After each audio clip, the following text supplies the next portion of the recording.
So, hello everyone. Today we are going on with our new chapter, which is motivation and emotion. Without any further ado, let's get started. तो after reading this chapter, हम इस chapter को पढ़ने के बाद कौन कौन सी ऐसी चीज़ें हैं जिनके बारे में हम मतलब हम जान पाएंगे या हम समझ पाएंगे। तो उसमें से पहला चीज़ ये है कि understand the nature of human motivation.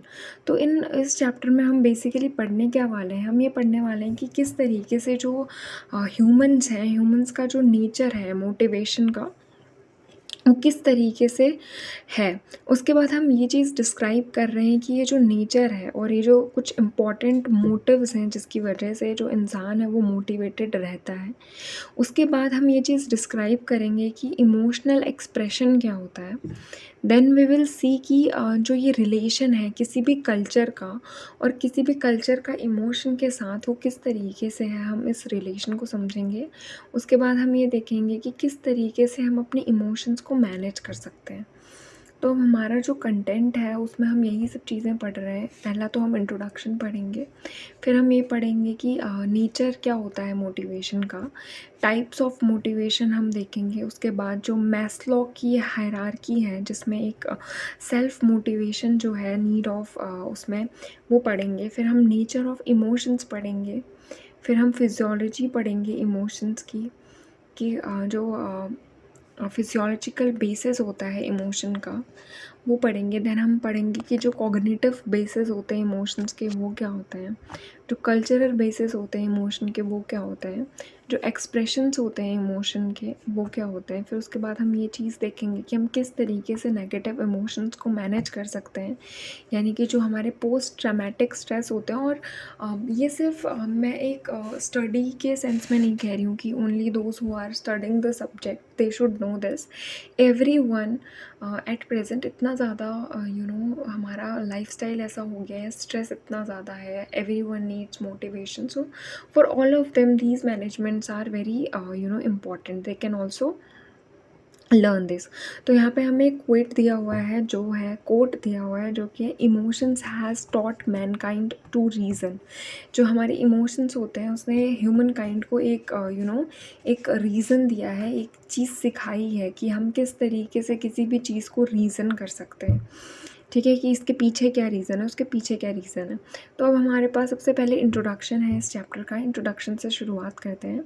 Sunita, a girl from a little known town. तो अब एक सुनीता नाम की एक लड़की की बात हो रही है जो कि एक स्मॉल विलेज से है, जो कि 10 से 12 घंटे जो है हार्ड वर्क करती है रोज़ाना, in order to get through the various engineering entrance exams, ताकि वो मतलब बहुत सारे अलग अलग एंट्रेंस एग्ज़ाम्स दे सके इंजीनियरिंग के। उसके बाद एक और लड़का है जिसका नाम है हेमंत, जो कि एक फिज़िकली चैलेंज्ड बॉय है, जो क्या करना चाहता है।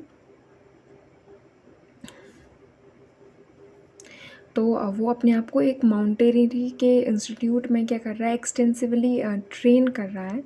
उसके बाद जो एक अमन है वो क्या कर रहा है, वो मनी को सेव कर रहा है, जो उसको स्कॉलरशिप मिलती है उससे, ताकि वो अपनी मदर के लिए गिफ्ट जो है परचेज़ कर सके।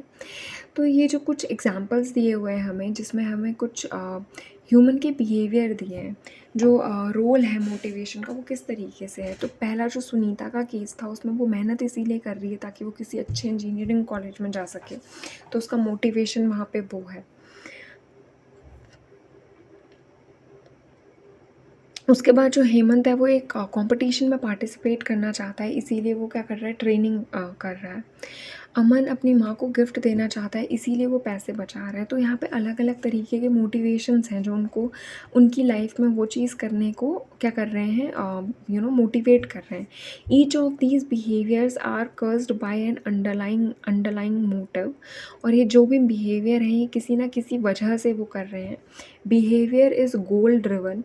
तो अब जो हमारा बिहेवियर होता है वो एक गोल ड्रिवन होता है, यानी कि उस एक गोल की वजह से हम उस बिहेवियर को शो कर रहे होते हैं। Goal seeking behaviour tends to persist until the goal is achieved. और ये जो गोल सीकिंग बिहेवियर है, जैसे कि जो सुनीता है वो 10-12 घंटे पढ़ाई कर रही है, तो वो कब तक करेगी जब तक कि उसको वो गोल जो है वो अचीव ना हो जाए। For achieving their goals people plan and undertake different activities. तो अब अपने-अपने ये जो गोल्स हैं इनको अचीव करने के लिए लोग क्या करते हैं, डिफरेंट डिफरेंट तरीके की एक्टिविटीज़ को करते हैं। How is Sunita going to feel it after all the hard work she has put in, she does not succeed. अब अगर ये हो गया कि इतना जो हार्ड वर्क सुनीता पे कर रही है, उसके बाद भी उसको सक्सेस नहीं मिली। अमन्स स्कॉलरशिप मनी गेट स्टोलन, अगर उसका जो पैसा उसने बचाया है अपनी माँ के गिफ्ट के लिए वो चुर चुर गया, वो किसी ने चोरी कर लिया, तो Sunita perhaps will be sad. तो सुनीता शायद दुखी हो जाए इस बात से कि उसका सिलेक्शन नहीं हुआ। उसके बाद अमन को गुस्सा है इस बात पे कि उसके पैसे चोरी हो गए। So this chapter will help you to understand the basic concept of motivation and emotion. तो अब इस चैप्टर में हम एक जो बेसिक है बिल्कुल, वो चीज़ हम पढ़ रहे हैं कि किस तरीके से जो मोटिवेशन है और ये जो इमोशन है, ये मतलब इनको हम समझेंगे। Related developments in these two areas, और हम लोगों का एक ह्यूमन का किस तरीके से डेवलपमेंट होता है मोटिवेशन के फील्ड में या फिर इमोशन के फील्ड में। You will also get to know the concept of frustration and conflict. हमें ये चीज़ भी पता चलेगी कि फ्रस्ट्रेशन क्या होता है, हम किस तरीके से फ्रस्ट्रेट हो जाते हैं। फ्रस्ट्रेशन मतलब कि we just got angry at something, हम परेशान हो जाते हैं। और कन्फ्लिक्ट्स किस तरीके से होते हैं। So the basic emotions, their biological basis की ये जो बेसिक इमोशंस होते हैं इनके पीछे का बायोलॉजिकल बेसिस क्या है। ओवर्ट एक्सप्रेशंस, अब दो तरीके के बिहेवियर हमने पहले चैप्टर में पढ़े थे, ओवर्ट और कोवर्ट। तो ओवर्ट यानी कि जो बाहर से दिख रहे हैं, तो उस तरीके के जो एक्सप्रेशंस हैं वो क्या हैं, जैसे हम हंस रहे हैं तो हम खुश हैं, हम दुखी हैं, इस तरीके के। उसके बाद ये जो कल्चरल इन्फ्लुएंस हैं वो किस तरीके से हैं, और इनका क्या रिलेशन है मोटिवेशन के साथ। इसके बाद हम कुछ टेक्निक्स पढ़ेंगे जो हमें हेल्प करेगा मैनेज करने में इन इमोशंस को, जिनसे हम इन इमोशंस को अच्छे से डील कर पाएँ। तो सबसे पहले हमारा जो पहला टॉपिक है वो है नेचर ऑफ मोटिवेशन, कि नेचर क्या होता है मोटिवेशन का। तो the concept of motivation focuses on explaining what moves behaviour. तो जो कॉन्सेप्ट है मोटिवेशन का वो बेसिकली इस चीज़ में फ़ोकस करता है कि हम किसी भी बिहेवियर को क्यों कर रहे हैं, या फिर वो क्या चीज़ हमें उस बिहेवियर को करने के लिए हमें मूव कर रही है। In fact the term motivation is derived from the Latin word movere. तो जबकि ये जो मोटिवेशन है ये एक लैटिन वर्ड है जिसका नाम है movere, referring to movement of activity, यानी कि किसी भी एक्टिविटी के लिए हम जो मूवमेंट कर रहे हैं, यानी हम जो मूव कर रहे हैं। Most of our everyday explanation of behaviour is given in terms of motives.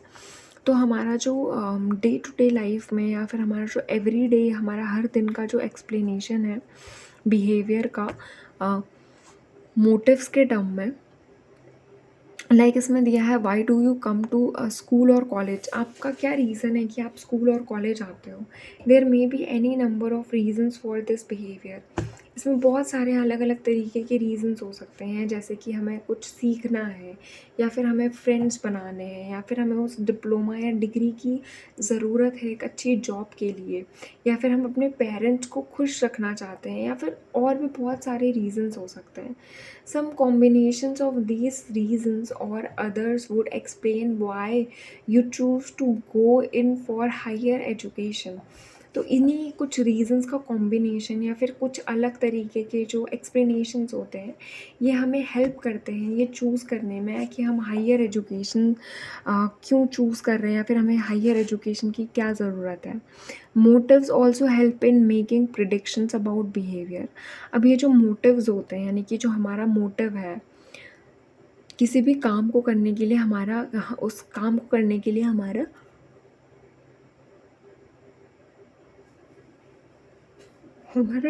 क्या रीज़न है, हमारा क्या मोटिव है। A person will work hard in school, in sports, in business, in music and in many other situations. तो एक जो इंसान है वो मेहनत करता है, वो हार्ड वर्क करता है स्कूल्स में, स्पोर्ट्स में, बिजनेस में, म्यूज़िक में, क्यों अलग अलग सिचुएशन में। इफ़ इफ़ शी और he has a very strong need for achievement, अगर उस इंसान को बहुत एक ज़रूरत है कि वो अचीव कर सके, अचीवमेंट पा सके। Hence, motives are the journal states that enable us to make predictions about behavior in many different situations. तो ये जो मोटिव्स होते हैं, यानी जो हमारा एक किसी भी काम को करने के पीछे या किसी भी कोई भी हमें जो काम करना है उसका हमारा जो मोटिव है, वो जनरली ये चीज़ स्टेट करता है, वो हमें ये चीज़ हेल्प करता है कि हम प्रिडिक्ट कर सकें, हम प्रिडिक्शन कर सकें किसी बिहेवियर की अलग अलग सिचुएशंस में।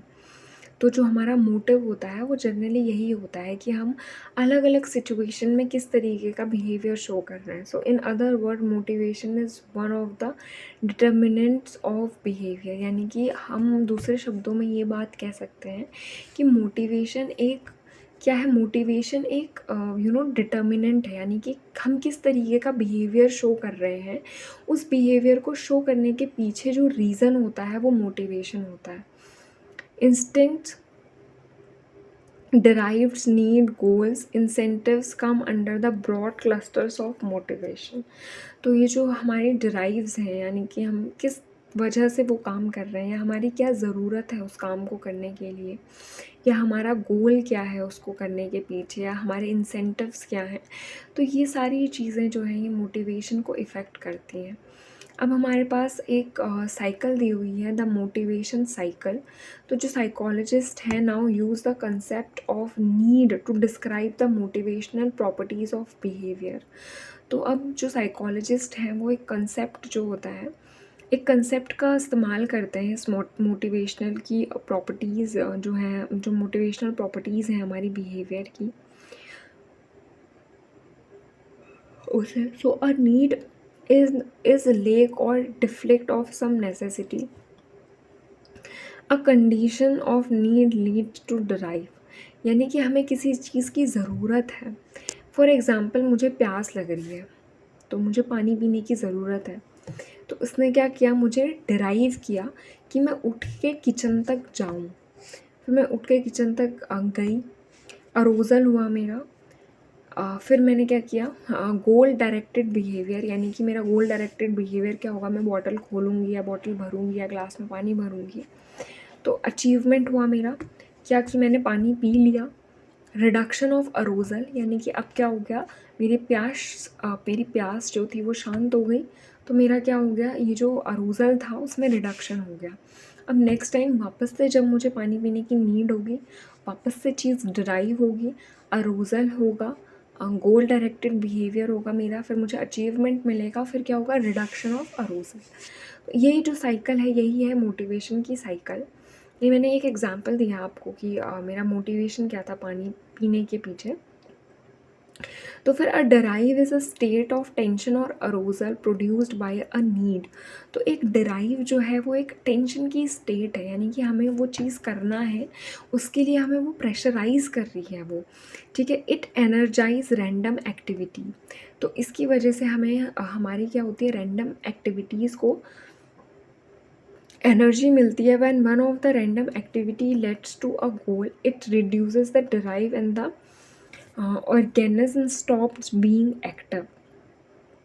अब ये जो एक रैंडम एक्टिविटीज़ हैं जिससे हमें गोल जो है वो हमें मिल रहा है, तो ये क्या करता है, ये हमारा उस जैसे मैंने पानी पी लिया, तो अब मेरा गोल अचीव हो गया उस टाइम का।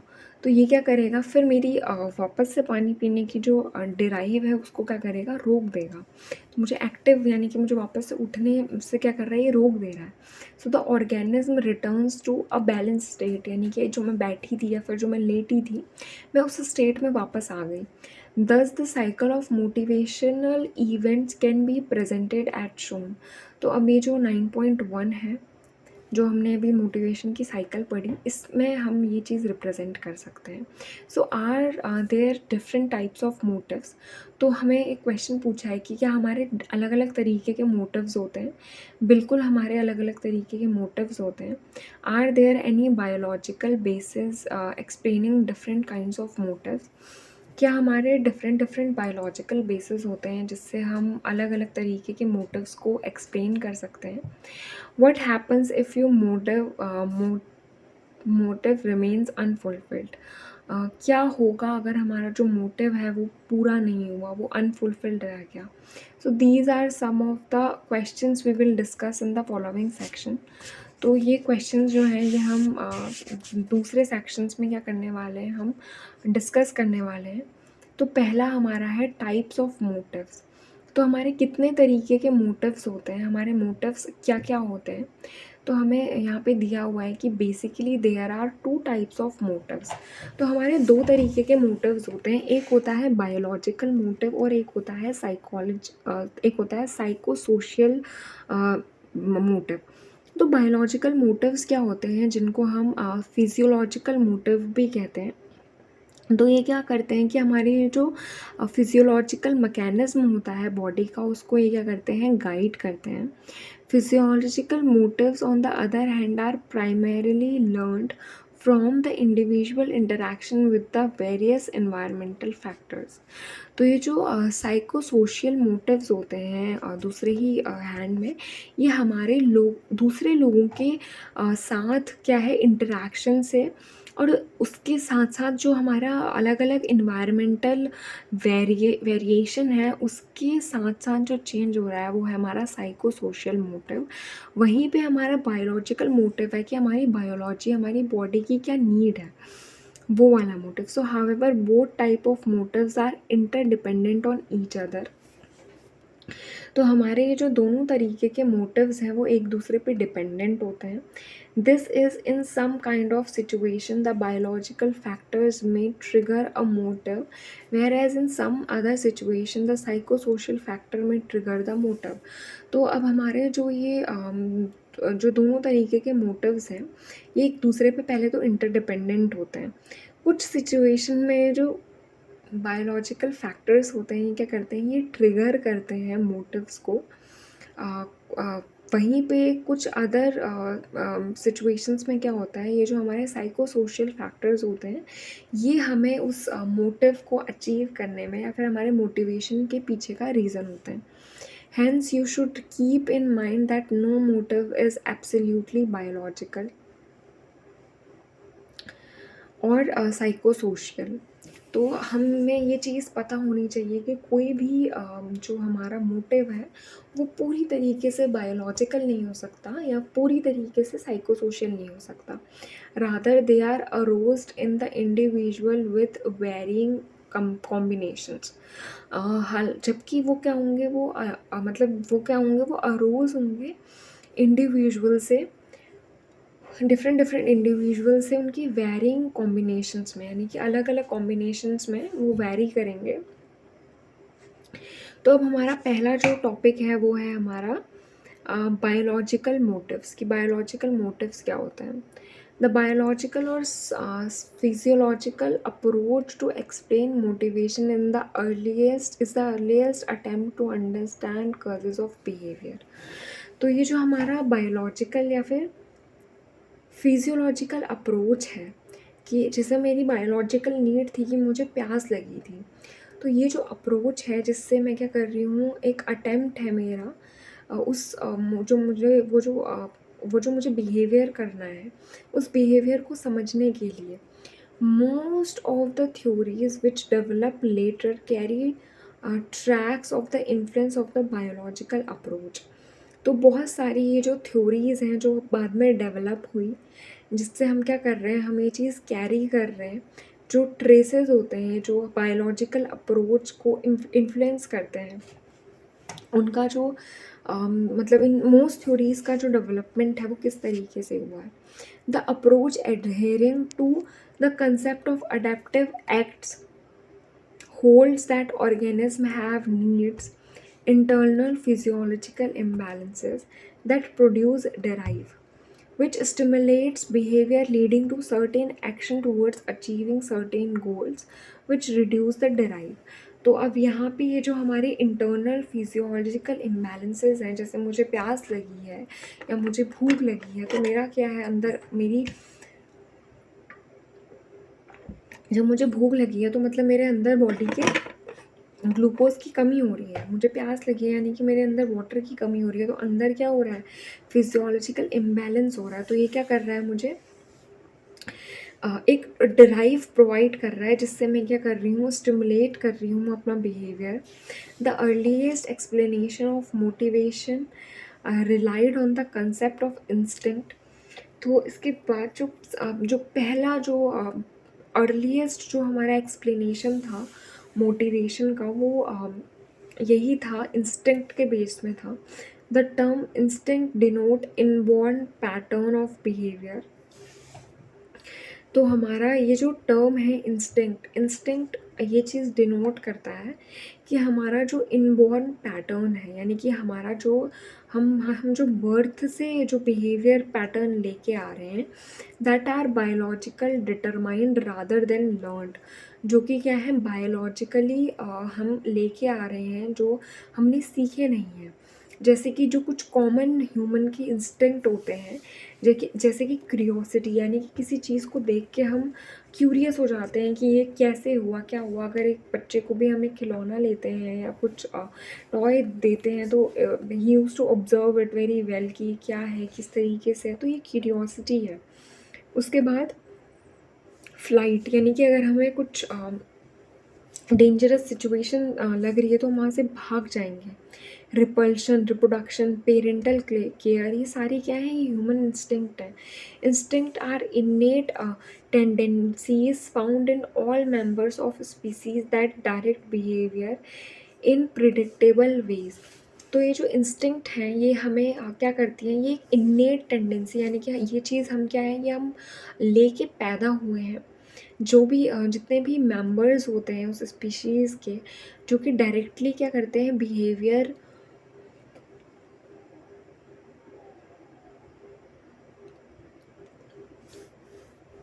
डायरेक्ट क्या कर रहे हैं, वो बिहेवियर को क्या कर रहे हैं, वो प्रिडिक्टेबल वेज में क्या कर रहे हैं, वो कर रहे हैं। So the term instinct most approximately refer to an urge to do something. तो इंस्टिंक्ट क्या होता है, एक इम्प्यूटस होता है, एक इम्पल्स होता है कि हम किसी चीज़ को क्या कर रहे हैं, एक अर्ज होती है कि हम उस चीज़ को कर रहे हैं। तो ये क्या करता है, हम एक ऑर्गेनिज्म को डराइव करता है उस चीज़ को करने के लिए। Some biological basic biological needs explained by this approach are. अब कुछ बेसिक जो बायोलॉजिकल चीज़ें एक्सप्लेन की हुई हैं उसमें, वो है हंगर, जैसे हमें भूख लगी है, या फिर थर्स्ट, हमें प्यास लगी है, या फिर हमें हमारी सेक्सुअल नीड्स हैं, so which are essential for the substances of the individual. तो ये क्या है, इंडिविजुअल के स्पेशली हंगर एंड थर्स्ट। तो ये क्या है, ये हमारे हमारे लिए इम्पॉर्टेंट होती है एक इंडिविजुअल के लिए। तो अब हमारे जो टाइप ऑफ मोटिव्स हैं, वो दो ही हैं। एक बायोलॉजिकल, जो कि इन्नेट है, हम जिसको लेके पैदा हो रहे हैं, जैसे कि जो हमारे हॉर्मोन्स होते हैं, हमारे जो न्यूरोट्रांसमीटर्स होते हैं, हमारा जो ब्रेन का स्ट्रक्चर है। तो इन सब से हमारे जो हंगर है, हम भूख लगती है, हमें प्यास लगती है, तो ये सारी चीज़ें हमारे बायोलॉजिकल मोटिव्स हैं। फिर है हमारा साइको सोशल मोटिव, यानी कि पावर किसी चीज़ को पाने की, या फिर एक्सप्लोरेशन, यानी कि हमें कहीं घूमने जाना है। सेल्फ एक्चुअलाइजेशन मोटिव, तो ये बेसिकली फोकस करता है कि हमारा जो सोशल जो हमारा इन्वायरमेंट है, वो हमें कैसा मिल रहा है, या फिर हमारे जो साइकोलॉजिकल फैक्टर्स हैं, वो कैसे हैं, और वो किस तरीके से इंटरैक्ट हो रहे हैं। तो और इंटरैक्ट होने के बाद, जैसे एक marriage, for example if Indian perspective से लें, तो मैरिज 25 की एज के बाद एक बहुत ही एक वो बन जाता है कि नहीं, करो करो करो। तो ये क्या कर रहा है, हमारे जो सोशल और इन्वायरमेंटल जो है, इसको ये फैक्टर है जिस वजह से वो एक नीड अचीव करना हमारा फिर क्या हो जाता है कि शादी कर लो, है ना। तो ये क्या है, फिर एक नीड ऑफ अचीवमेंट, यानी कि हमने कुछ अचीव किया है अपनी ज़िंदगी में, हम किसी अच्छे कॉलेज में। तो ये सारी चीज़ें हमें एक ह्यूमन अपने इन्वायरमेंट से मिल रही है, या फिर तो अब हमें ये चीज़ पूरी एक्सप्लेन की हुई है, हंगर। तो पहले हम ये चीज़ हम डिस्कस करेंगे। When someone is hungry, the need for food dominates over everything else। यानी कि जब कोई इंसान भूखा महसूस कर रहा है, तो ये जो उसकी भूख लगने वाली, ये जो उसका हंगर है, वो हर एक चीज़ के ऊपर डोमिनेट कर जाता है। It motivates people to obtain and consume food. तो ये चीज़ क्या करती है, ये लोगों को मोटिवेट करती है कि उनको उठना है, उनको काम पे जाना है, उनको पैसा कमाना है, उनको फूड जो है उनको चाहिए। Of course we must eat to live, क्योंकि हमें ज़िंदा रहने के लिए खाना खाने की बहुत ज़्यादा ज़रूरत होती है। But what makes you feel hungry, वो क्या चीज़ है जो आपको हंग्री महसूस कराती है। Studies have indicated that many events inside and outside the body may trigger hunger or inhibit it. तो हमारे जो स्टडीज़ हैं इसने ये चीज़ इंडिकेट की है कि बहुत सारी ऐसी जो हमारी बॉडी है उसके अंदर या फिर बाहर ऐसे इवेंट्स होते हैं जो कि क्या करती है, ट्रिगर करती है हमें, हमारे हंगर को। The stimuli for hunger include stomach contraction, which signify the stomach is empty, a low concentration of glucose in body, a low level of protein, and the amount of fat stored in the body. The liver also responds to the lack of bodily fuel by sending nerve impulses to the brain.